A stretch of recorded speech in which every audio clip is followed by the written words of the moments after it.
Sir, നമ്മുടെ LDFിനെ നയിക്കുന്നത് ശ്രീമാൻ പിണറായി വിജയൻ തന്നെ ആയിരിക്കുമോ ഇക്കുറി?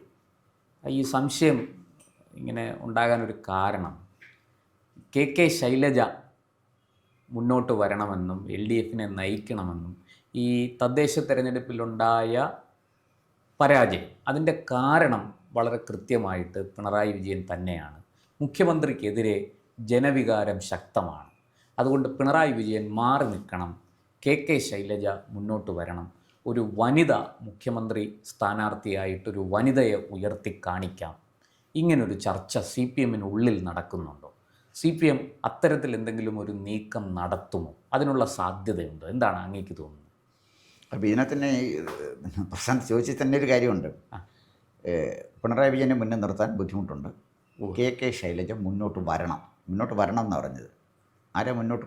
ശൈലജ ടീച്ചർ മുന്നോട്ട് വന്നാൽ ശരിയാവുമോ? കൊണ്ടുവരണ്ടേ? അതെ, ഒരാളെ കൊണ്ടുവരണ്ടേ? അത് പാർട്ടിയല്ലേ തീരുമാനിക്കേണ്ടത്. എന്തായാലും ശരി, പിണറായി വിജയന് പകരം കെ ശൈലജ മുഖ്യമന്ത്രി പദത്തിലേക്ക് CPM കൊണ്ടുവരുമെന്ന് ഞാൻ കരുതുന്നില്ല. പല കാരണങ്ങളുണ്ട്. ഒന്ന്, CPMനെ ഇന്നത്തെ സന്നിഗ്ധ ഘട്ടത്തിൽ നയിക്കണമെങ്കിൽ അസാധാരണമായ മെയ്വഴക്കവും ഇച്ഛാശക്തിയും വേണം.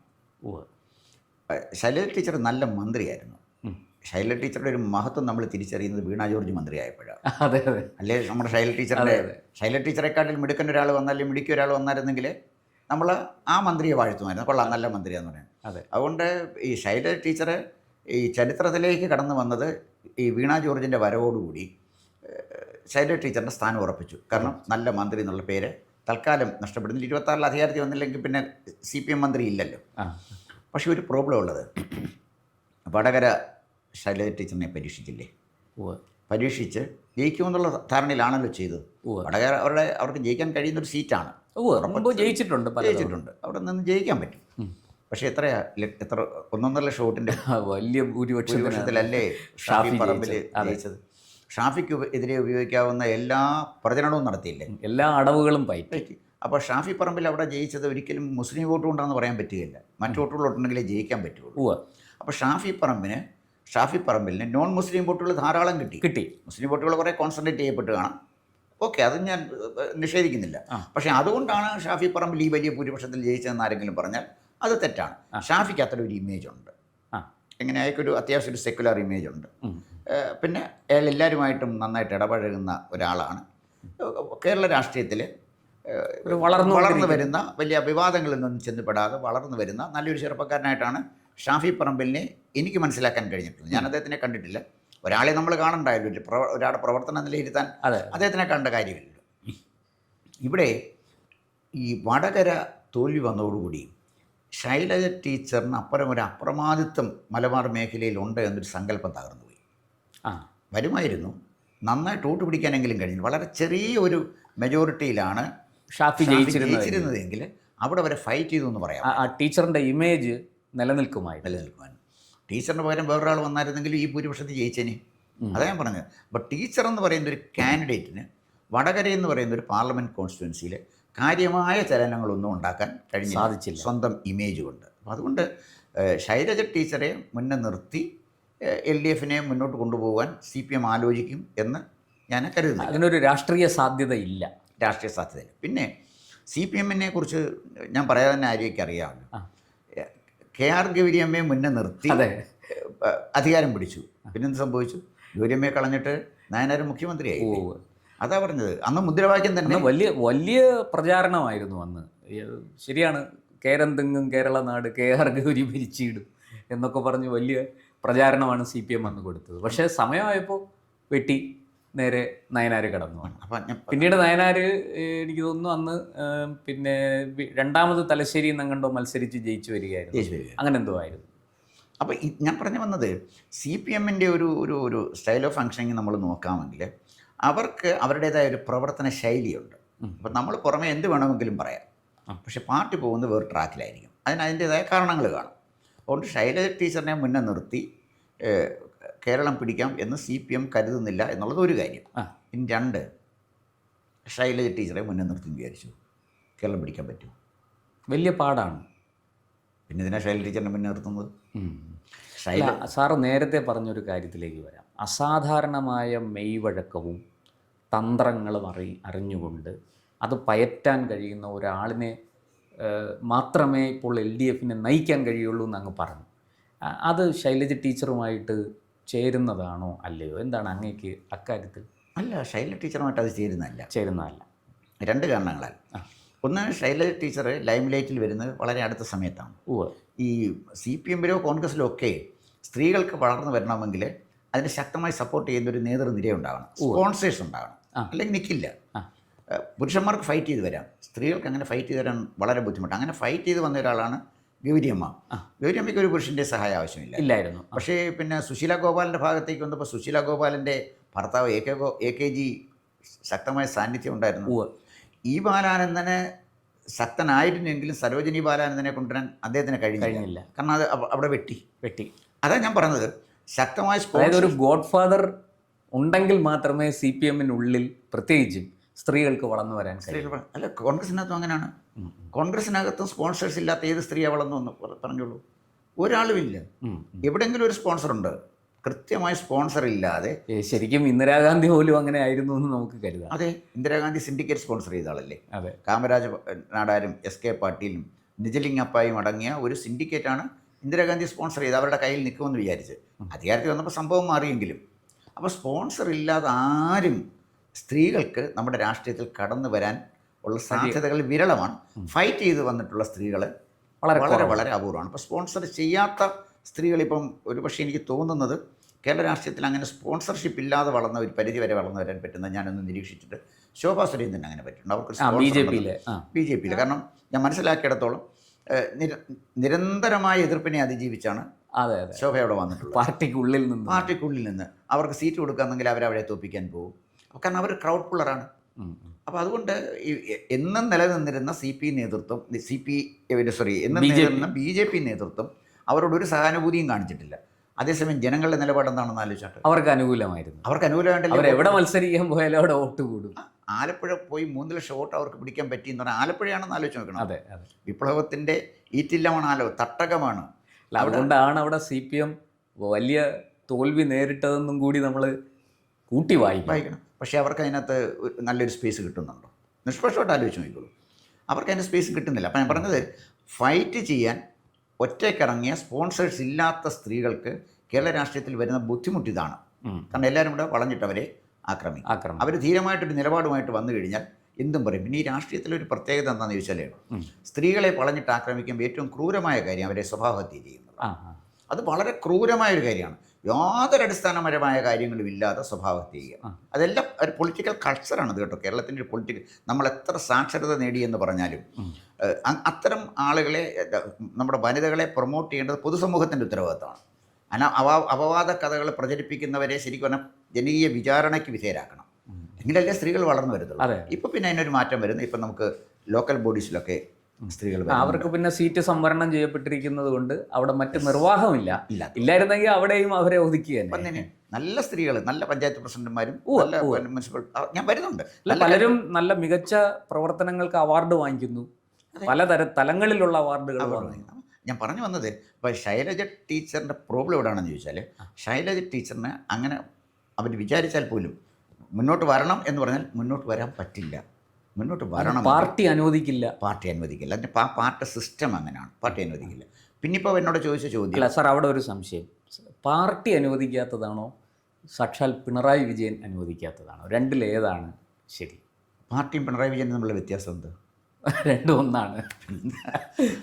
അത് പിണറായി വിജയൻ എന്ന് പറഞ്ഞാൽ ഈ നമ്മുടെ ഈ വെള്ളത്തിൽ പഞ്ചസാര കലർന്നു കഴിഞ്ഞാൽ പിന്നെ പഞ്ചസാരയും വെള്ളവും വേർതിരിക്കാൻ പറ്റില്ല എന്ന് പറയുന്ന പോലെ പാർട്ടിയും പിണറായി വിജയനെയും വേർതിരിക്കാൻ പറ്റില്ല. അപ്പോൾ പിണറായി വിജയന് സ്ഥാനത്യാഗം ചെയ്ത് KK ശൈലജ വന്ന് കേരളത്തിലെ മുഖ്യമന്ത്രി ആകട്ടെ എന്ന് സ്വാഭാവികമായിട്ട് ചിന്തിക്കാൻ സാധ്യത കുറവാണല്ലോ, ചിന്തിക്കത്തുമില്ല. അപ്പോൾ പിന്നെ പാർട്ടിക്ക് വ്യത്യസ്തമായൊരു നിലപാട് ഇക്കാര്യത്തിൽ ഉണ്ടാവില്ല. അപ്പോൾ ശൈലജ ടീച്ചർ മുഖ്യമന്ത്രി സ്ഥാനാർത്ഥിയായിട്ട് വരാനുള്ള സാധ്യത. പക്ഷെ അങ്ങനെയാണെങ്കിൽ സാർ, വീണ്ടും ശൈലജ ടീച്ചർക്ക് മത്സരിക്കാൻ ഒരു അവസരം കൊടുക്കുമോ? ഞാൻ കണക്കൂട്ടുന്നത് ശൈലജ ടീച്ചർക്ക് മത്സരിക്കാൻ അവസരം കൊടുക്കില്ല എന്നാണ്. അതിനുള്ള സാധ്യത കുറവാണ്. അതിൻ്റെ കാരണം എന്താണെന്ന് വെച്ചാൽ, കഴിഞ്ഞ പ്രാവശ്യം തന്നെ മത്സരിച്ച് ജയിച്ചെങ്കിലും ശൈലജ ടീച്ചർ പാർട്ടിയിലെ ഒരു വിഭാഗത്തിന് അനഭിമിതയായിട്ട് മാറിയിട്ടുണ്ടെന്നാണ് എൻ്റെ നിരീക്ഷണത്തിൽ എനിക്ക് അത് കിട്ടിയിട്ടുള്ളത്. സത്യമാണ്. ആ പത്രപ്രവർത്തകരായി നിൽക്കുന്ന, ഇപ്പം ഞാനൊരു ജേർണലിസ്റ്റാണല്ലോ, നമുക്ക് ഒരുപാട് സുഹൃത്തുക്കളില്ലേ, അപ്പോൾ നമുക്കറിയാം ഇതിൻ്റെ ട്രെൻഡ് എങ്ങനെയാണെന്ന്. അതുകൊണ്ട് പിന്നെ ഒരു പ്രത്യേക സാഹചര്യത്തിൽ കൃത്യമായിട്ട് വളരെ സാവധാനം ഒതുക്കുകയായിരുന്നു. അതിന് പിന്നെ ഒരു പക്ഷേ ഈ പറഞ്ഞ പോലെ ജയസാധ്യതയുള്ള സ്ഥാനാർത്ഥികളെ നിർത്തണം എന്ന് പാർട്ടി തീരുമാനിച്ചാൽ ശൈല ടീച്ചർ മത്സരിക്കും. അവർ മട്ടന്നൂരെന്ന് മികച്ച ഭൂരിപക്ഷത്തിലാണ് ജയിച്ചു വന്നത്. അതുകൊണ്ട് ഈ ഒതുക്ക് അവിടെ വരെ എത്തുന്നില്ലെങ്കിൽ ശൈല ടീച്ചറിന് മത്സരിക്കാൻ സീറ്റ് കൊടുക്കും. പലരും സിറ്റിംഗ് MLA-മാർക്ക് പലരും സീറ്റ് കൊടുക്കണം എന്ന് തന്നെയാണ് CPM-ന്റെ തീരുമാനം. അത് തീരുമാനം നമ്മൾ പറയുന്നേ ഉള്ളൂ. അങ്ങനൊന്നും തീരുമാനം ആകണമെന്നുമില്ല, ആയിട്ടില്ല. ഇല്ല. നമുക്ക് CPM-നെ കുറിച്ച് അറിയാൻ അത് പാടില്ല. ശരിയാണ്. നമ്മൾ പ്രതീക്ഷിക്കുന്നതും നമ്മൾ കണക്ക് കൂട്ടുന്നതും ഒന്ന് ഘടകവിരുദ്ധമായൊരു തീരുമാനമായിരിക്കും വരുന്നത്. അതെ. അപ്പോൾ ആ തീരുമാനം ഘടകവിരുദ്ധമാണെന്ന് കണ്ടുകൊണ്ടാണ് VD സതീശൻ ഒരു മുഴം മുൻകൂട്ടി എറിഞ്ഞത്. BJP-യിൽ നിന്നും CPM-ൽ നിന്നും, CPI എന്നല്ല പറഞ്ഞത്, CPM-ൽ നിന്നും ആളുകൾ UDF-ലേക്ക് വരും. അതിൻ്റെ ഒരു സാധ്യത ഞാൻ കാണുന്നില്ല. അതൊരു പൊളിറ്റിക്കൽ സ്ട്രാറ്റജിയുടെ ഭാഗമാകാം. എങ്കിലും ഈ സ്ഥാനാർത്ഥി നിർണയം CPM-നകത്ത് ചില പൊട്ടിത്തെറികൾ ഉണ്ടാക്കും എന്നെനിക്ക് തോന്നുന്നു. ഒരു പക്ഷേ CPM-ലെ ഏതെങ്കിലും ഒരു പ്രമുഖ നേതാവ് ഏതെങ്കിലും ഒരു മണ്ഡലത്തിൽ പിന്നെ ഒരു സ്വതന്ത്ര സ്ഥാനാർത്ഥിയായിട്ട് മത്സരിക്കാനും അദ്ദേഹത്തിനെ UDF പിന്താങ്ങാനും സാധ്യത ഞാൻ തള്ളിക്കളയുന്നില്ല. നിയോജകമണ്ഡലമോ ആളുടെ പേരൊന്നും ഞാൻ പറയുന്നില്ല, അതിൻ്റെ സാധ്യതയുണ്ടെന്ന് പറഞ്ഞാൽ ഉന്നതനായ ഒരു കോൺഗ്രസ് നേതാവ് തന്നെ പറഞ്ഞതിനെ അടിസ്ഥാനപ്പെടുത്തിയാണ് ഞാൻ പറഞ്ഞത്. അതിലൊന്നും ആയിട്ടില്ല. എങ്കിലും അത് വെച്ചുകൊണ്ടായിരിക്കാം ഒരുപക്ഷെ സതീശൻ അത് പറയാനുള്ള വെടി പൊട്ടിച്ചത്. ഇനിയും BJP നാരാ പോകുന്ന ഇനിയും നമ്മുടെ സന്ദീപ് വാര്യർ പോയ പോലെ ആരെങ്കിലും അവിടേക്ക് മറുകണ്ഠം ചാടാൻ താല്പര്യപ്പെടുന്നു. കാരണം ഇപ്പം ചാടിയാൽ ജയിക്കും. 26-ലെ തെരഞ്ഞെടുപ്പിലെ സീറ്റ് കിട്ടിയാൽ ജയിക്കാൻ സാധ്യതയുണ്ട്, നല്ല സാധ്യതയുണ്ട്. കാരണം ഇപ്പോഴത്തെ ലോക്കൽ ബോഡി ഇലക്ഷൻ വെച്ച് നോക്കാമെങ്കിൽ അവർക്ക് നന്നായിട്ട് പെർഫോം ചെയ്യാം. ജയിക്കുമെന്ന് പറയുമ്പോഴും അതിനകത്ത് ആരെയൊക്കെ അറിയാമല്ലോ, ഇലക്ഷൻ വരുമ്പോൾ ഇതൊന്നും അല്ല, അതൊക്കെ വേറെ അണ്ടർസ്റ്റാൻഡിങ് വരും. പിന്നെ ഇവിടെ RSS വളരെ നിർണായകമായൊരു ഘടകമാണ്. അവരെ ജയിപ്പിച്ചില്ലെങ്കിലും അവർ ചിലരെ പിൻ പോയിന്റ് ചെയ്ത് തോൽപ്പിക്കണം എന്ന് വിചാരിച്ചാൽ അങ്ങനെ ഒരു വലിയ ഭയത്തിൽ ഒരു കോൺഗ്രസ് നേതാവ് നടക്കുകയാണ്, സാക്ഷാൽ മുരളീധരൻ. അദ്ദേഹത്തിന് വലിയ ഭയമുണ്ട്. കാരണം അദ്ദേഹം എവിടെ മത്സരിച്ചാലും കഴിഞ്ഞ തവണ നേമത്ത് കുമ്മനം രാജശേഖരൻ പരാജയപ്പെട്ടതിന് കാരണം മുരളീധരൻ്റെ വരവാണ് എന്നുള്ളത് ഒരു സത്യമാണ്. അപ്പോൾ അതുകൊണ്ട് തന്നെ അദ്ദേഹത്തിനെ RSS തെരഞ്ഞു പിടിച്ച് തോൽപ്പിക്കും എന്നൊരു ഭയം അദ്ദേഹത്തിനുണ്ട്. അത് പല സന്ദർഭങ്ങളിൽ അദ്ദേഹം ഒളിഞ്ഞും തെളിഞ്ഞുമൊക്കെ അത് പറഞ്ഞിട്ടുമുണ്ട്. അല്ല, അതിനകത്ത് വേണ്ട, സുരേന്ദ്രൻ തന്നെ പറഞ്ഞല്ലോ. സുരേന്ദ്രൻ്റെ പൊളിറ്റിക്കൽ സ്റ്റേറ്റ്മെൻറ്റിൽ എനിക്ക് ഇഷ്ടപ്പെട്ട ഒരു പൊളിറ്റിക്കൽ സ്റ്റേറ്റ്മെൻറ്റ് അതാണ്. മുരളീധരൻ എവിടെ നിന്നാലും ശരി, അതൊരു കൃത്യമാണ്. മുരളീധരനെ ഞങ്ങൾ തോൽപ്പിക്കാൻ തീരുമാനിച്ചു, നിങ്ങളുടെ വോട്ട് ഇന്നാർ സ്ഥാനാർത്ഥി കൊടുക്കാൻ ഞങ്ങൾ പറയുമെന്നാണ് പറഞ്ഞതിൻ്റെ അർത്ഥം. ഇടതുപക്ഷത്തിന് CPM-ന് കൊടുക്കുക, എന്നാലും മുരളിയെ ജയിപ്പിക്കരുത് എന്നൊരു സ്റ്റാൻഡ് RSS എടുത്താൽ മുരളീധരൻ പിന്നെ പണ്ട് വെള്ളം കുടിക്കിന്നിറങ്ങിയ പോലെ വീണ്ടും അനാഥനാകാനുള്ള സാധ്യത. കാരണം കോൺഗ്രസിനകത്ത് നിൽക്കണമെങ്കിൽ അധികാരം വേണം. അധികാരമില്ല, കോൺഗ്രസ് നിൽക്കാൻ പറ്റില്ല. അത് CPM-നൊന്നും അധികാരം വേണ്ട, BJP-യിലും അധികാരം വേണ്ട. അധികാരമില്ലാതല്ലേ അവർ ഇത്രയും കാലത്ത്? എന്തോ അധികാരം ഉണ്ടായിരുന്നു, ഒന്നുമില്ലാതല്ലേ പാർട്ടി വളർന്നു വന്നത്. അപ്പം BJP-ക്കും CPM-നും അത് പ്രശ്നമല്ല, പക്ഷെ കോൺഗ്രസിന് അത് പ്രശ്നം. ഇതേ തിയറി അവർ അപ്ലൈ ചെയ്യാൻ തീരുമാനിച്ചാൽ, ഞാൻ അർത്ഥമാക്കുന്നത് RSS അർത്ഥമാക്കാൻ തീരുമാനിച്ചാൽ, നമ്മൾ ഇന്ന് കാണുന്ന പ്രമുഖ നേതാക്കന്മാരാരും 2026-ൽ നിയമസഭയിൽ എത്തില്ല. അപ്പം 2026-ൽ നിയമസഭയിൽ എത്തണമെങ്കിൽ RSS-ഉം കൂടി ചില സ്ഥലത്ത് ഈ പറയുന്നത് പോലെ വിചാരിക്കണം. അല്ല, RSS-ൻ്റെ ഒരു പ്രഹരശേഷിയെക്കുറിച്ച് ആരെക്കറിയാം? കേരള രാഷ്ട്രീയം നിരീക്ഷിക്കുന്ന ഏതൊരാൾക്കും മനസ്സിലാകുന്ന കാര്യമുള്ളൂ. അവരെങ്ങനെ ഓപ്പറേറ്റ് ചെയ്യുന്നു. കാരണം അവരൊരിക്കലും പുറത്ത് വരത്തില്ലല്ലോ, അവർ കൃത്യമായിട്ട് ലക്ഷ്യമുണ്ട് അവർക്ക്, അതാണ് കാര്യം. അല്ല, ചുമ്മാ ഒരു വ്യക്തിവൈരാഗ്യത്തിലല്ല ചെയ്യുന്നത്, ലക്ഷ്യമുണ്ട്. അപ്പോൾ ആ ലക്ഷ്യത്തോടെ RSS സജീവമായിട്ട് ഇറങ്ങുകയും അവരതനുസരിച്ച് കരുക്കൾ നീക്കുകയും ചെയ്താൽ ഒരുപക്ഷെ നമ്മൾ ആരും കേൾക്കാത്ത ഒരു മുഖ്യമന്ത്രി കേരളത്തിലേക്ക് അധികാരത്തിൽ വന്നാൽ നമ്മൾ അത്ഭുതപ്പെടില്ല. കാരണം അതിന് തക്ക കഴിവ് അവർക്കുണ്ട്. അതാണ് ഞാൻ പറഞ്ഞത്, 26-ലെ തെരഞ്ഞെടുപ്പിൽ ഭൂരിപക്ഷം കിട്ടിയാലും പക്ഷേ ഇതിനകത്ത് ഏത് ആൾ മന്ത്രിയാവും മുഖ്യമന്ത്രിയാവും എന്നൊക്കെ പറഞ്ഞാൽ ജയിച്ചെങ്കിലല്ലേ ആകാൻ പറ്റുള്ളൂ. അപ്പോൾ അതുകൊണ്ട് ഈ 26-ലെ തെരഞ്ഞെടുപ്പ് നമ്മൾ വിചാരിക്കുന്ന പോലെ അല്ല. മുഖ്യമന്ത്രി കുപ്പായം തച്ചു വെച്ചിരിക്കുന്ന ഏത് പ്രമുഖനും കാലിടറാം. അതാണ് ഞാൻ പറഞ്ഞത്. അതാണ് 2026-ലെ തെരഞ്ഞെടുപ്പിൻ്റെ പ്രത്യേകത. അത് ശൈലജ ടീച്ചർക്കല്ല, എല്ലാവർക്കും ബാധകമാണ്. എന്തായാലും ഈ ശൈലജ ടീച്ചറിൻ്റെ കാര്യത്തിൽ ഈ പറഞ്ഞതുപോലെ അങ്ങിപ്പോൾ മുന്നോട്ട് വെച്ച ഒരു കാര്യം ശൈലജ ടീച്ചർക്ക് ഒരു പക്ഷേ ടിക്കറ്റ് തന്നെ കിട്ടിയില്ല എന്ന് വരാം. പിന്നെ അല്ലേ അവർ മുഖ്യമന്ത്രി സ്ഥാനാർത്ഥിയാകുന്നത്. അപ്പോൾ പാർട്ടി CPM-നെ കുറിച്ച് നമുക്ക് ഈ കാര്യത്തിൽ ഒന്നും പ്രവചിക്കാൻ കഴിയില്ല. അവരേത് തരത്തിൽ വേണമെങ്കിലും സമയമാകുമ്പോൾ പെരുമാറും. അതൊരു സത്യമാണ്. അല്ല, ഇപ്പം ഞാൻ പറഞ്ഞത് KR ഗൗരിയമ്മയെ കുറിച്ച് പറഞ്ഞത് ഗൗരിയമ്മയെ മുന്നേ നിർത്തിയ പ്രയോജനമുണ്ട്.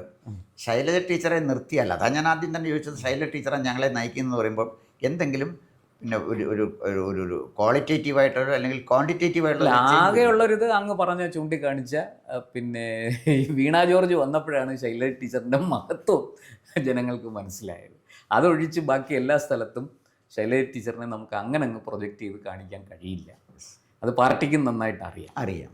എന്തായാലും ഈ പറഞ്ഞതുപോലെ പിണറായിയും പാർട്ടിയും ഒന്നായിരിക്കുന്ന ഒരു കാലത്ത്, ഈ അവരുടെ തന്നെ ഭാഷയെ പറഞ്ഞ സത്യാനന്തര കാലത്ത് എന്താണ് സംഭവിക്കാൻ പോകുന്നതെന്ന് പ്രവചനാതീതമാണ്. വരട്ടെ തെരഞ്ഞെടുപ്പ്. ഇനിയിപ്പോൾ എന്തായാലും വരുന്ന ഒരു 1-2 മാസങ്ങൾക്കുള്ളിൽ ചിത്രം കുറേ കൂടെ വ്യക്തമാകും. ആരൊക്കെ എവിടെയൊക്കെ മത്സരിക്കും എന്നുള്ളത് നമുക്കപ്പോൾ അറിയാൻ സാധിക്കും. കൂടുതൽ വാർത്തകളും വിശേഷങ്ങളും നേരിട്ട് ലഭിക്കാൻ ജനങ്ങളിൽ നിന്ന് ജനങ്ങളിലേക്ക് ജനഭൂമി ന്യൂസ് സബ്സ്ക്രൈബ് ചെയ്യൂ. ബെൽ ബട്ടൺ അമർത്താനും മറക്കരുത്.